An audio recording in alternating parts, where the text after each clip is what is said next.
Hello and Kuzampo everyone. Kuzampo from the Himalayas here in Bhutan. And yeah, this is the second time we are going live now. And before I introduce myself again, a fellow colleague of mine, a very close friend of mine, we've done a lot of tours together, Yishe in Perth, wanted to send a shout out to you because he saw my first live.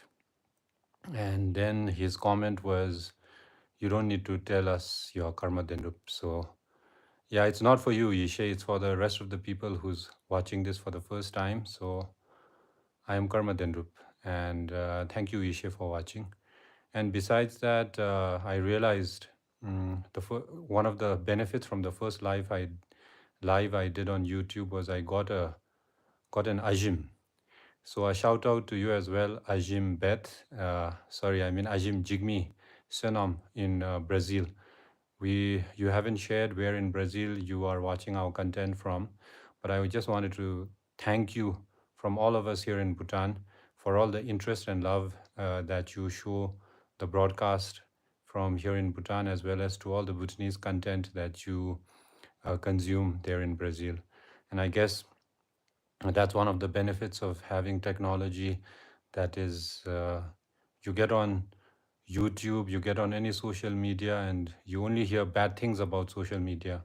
But for me, who's going through this battle of fighting impaired low vision, without social media, I think it would be difficult for me to do many of the things that I do.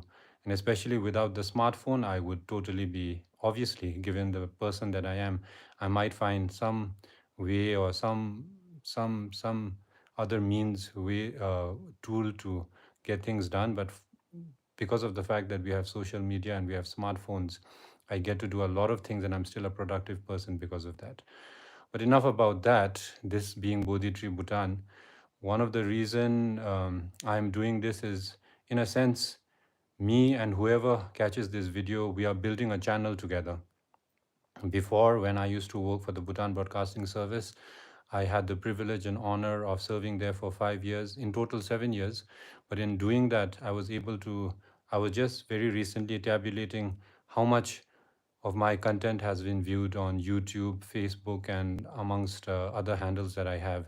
And it's close to over 1 million, which, given the size and population of the world, is not much. But for me, growing up as a kid, I never thought I'd be able to reach 1 million viewers and of my content. So I want to thank everyone who has seen any segment, a tidbit of what I have done on Facebook or Instagram. And now I'm making my way into, TikTok and Trends. And I want to thank everyone, all of you through the years, who have shown me love and given your time and attention. I'm so grateful to all of you who have found the time to do that. But this being BodhiTree Bhutan, I wanted to, amongst many things, I wanted to, as these are the early days of our channel, I wanted to share with you that, first of all, please don't forget to subscribe, because like many influencers and coaches, finfluencers, I don't know, there's many terms for all of the people, amazing people who are online are making amazing content. At the end of the day, with the size of the subscription, like I shared in my first broadcast, before, when I had the privilege of working for the Bhutan Broadcasting Service, I had the corporation, the fact that it was a national broadcast, and the fact that it's a monopoly. I had my pick of the guest who I wanted to put on my show. Now the tables have turned, and while I do have a few people lined up, eventually, as I get more settled back in Bhutan, I'm thinking about doing this on a more formal in a more formal way. But before that, for now, it's a little difficult for me to get guests. And the reason being because the subscription number is so low right now.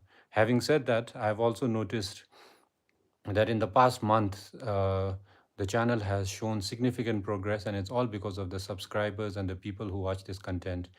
An interesting thing to find out about the metric was the fact that only around 30 around about 30% of the subscribers watch the content.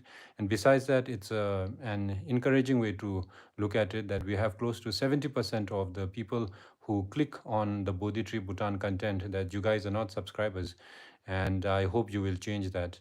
Because what we are trying to do here with BodhiTree Bhutan is trying to understand the timeless words of the Buddha Dharma. Like I shared in my first broadcast, while it's been close to 20, 25 years, give or take, of me practicing, trying my hand with Buddhism, I am still an amateur and a rookie in many sense with regard to the Buddha Dharma. And I thought that with this YouTube channel, I will, in many ways, relaunch my spiritual journey, and wanted to do it with all of you who are catching this content. In the I also wanted to make it a point to share the little that I know, with regard to parables, stories, analogies of the Buddha Dharma. And a disclaimer in the very onset that I have to share is the fact that I am not a scholar.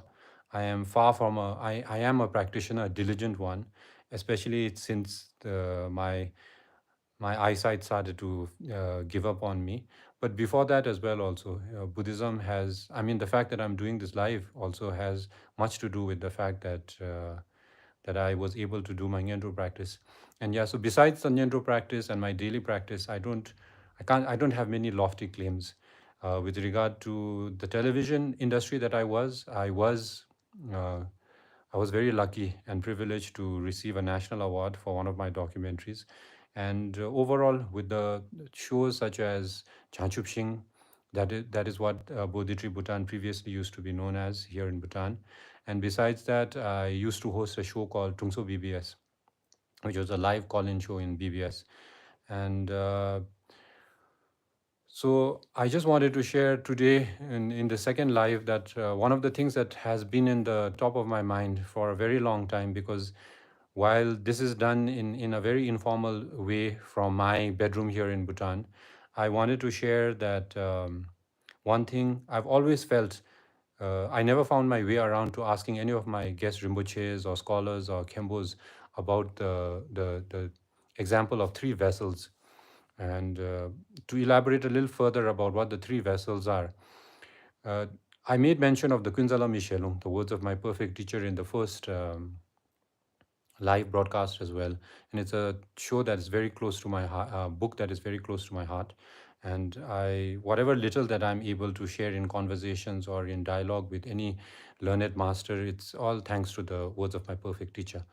And the way the first things that you come across when you open the book, The Words of My Perfect Teacher, Kunzala Michelung, is that you come across an analogy, a story about three vessels. And while the way the example of the three vessels are used in the book is in a way for us as followers or aspirants of people who want to learn Buddhism, while it is portrayed or put in the book in a way that mm, uh, the example of the three vessels are used so that we know what is the proper way of listening to the Dharma. I find that if we are able to be mindful about this example of the three vessels, then it really helps, especially be it in marriages, in relationships, maybe with our kids, maybe with our parents, or with friends, or with clients. And without keeping you in suspense any further, it's not rocket science. It's very simple examples. That's what I love about the parables and analogy that Buddhist masters and Buddhist texts have. They use this very simple, easy to understand and comprehend examples. And the example is that three pots, take three pots, three cups, whatever you want to take it, three containers. One is an overturned pot. For the convenience of this live broadcast, let's just go with pots. So one pot is turned upside down, one pot has a hole in it, and the third pot is a pot with poison in it. And the example, it's very easy to remember. Three pots, one overturned upside down pot, one pot with a hole, and the third pot is a pot with poison in it. And the explanation is that when we're listening to the Dharma, we are supposed to not be an overturned pot, which means not being open, sitting down with preconceived notions, thinking about, oh, this master, this teacher, or whoever that you're talking to is, not really paying attention to that person. So in that sense, when you're not paying attention to the person that you're speaking to or you're listening to, the example is like that of a upside down pot. So nothing goes in, no matter whatever you're pouring in it, whether it's wholesome, whether it's not good, whether it's good, nothing goes in. The second pot is the pot with a hole in it. Now, this example is about people who, I think what comes to mind is yes men, people who are who are just there to feed your ego, and who are not really. Here in Bhutan, what we say is "namchuchi gi nyen jemina le tenta," means you listen with one ear and you let go with, you just send it out of the other ear. So exactly in that same manner, the second pot is a pot with a hole. So it's that's another incorrect way to listen to the Dharma. And like I was sharing, I always try to make comparison with what the Dharma teaches me and how I can incorporate it in my day-to-day life. So the first pot was the pot overturned pot. The second pot was a pot with a hole where, although you're listening and you're physically present there, nothing is being retained and it's just going through one ear and exiting through the other one. Now, the third pot, I think in this day and age, with a lot of reels, with a lot of podcasts, with a lot of content, with a lot of an overload and overwhelm of information, I think we are more subject to this because of the fact that the third pot is actually a pot which is not overturned, it doesn't have a hole in it, but sadly, it has poison in it. So, no matter whatever you put in that pot, it is going to, even if you put medicine in it, if you put clean water in it, you put something wholesome, you put milk, you put whatever you want to put into it, and it turns, because of the fact that it has poison in it, it turns into poison.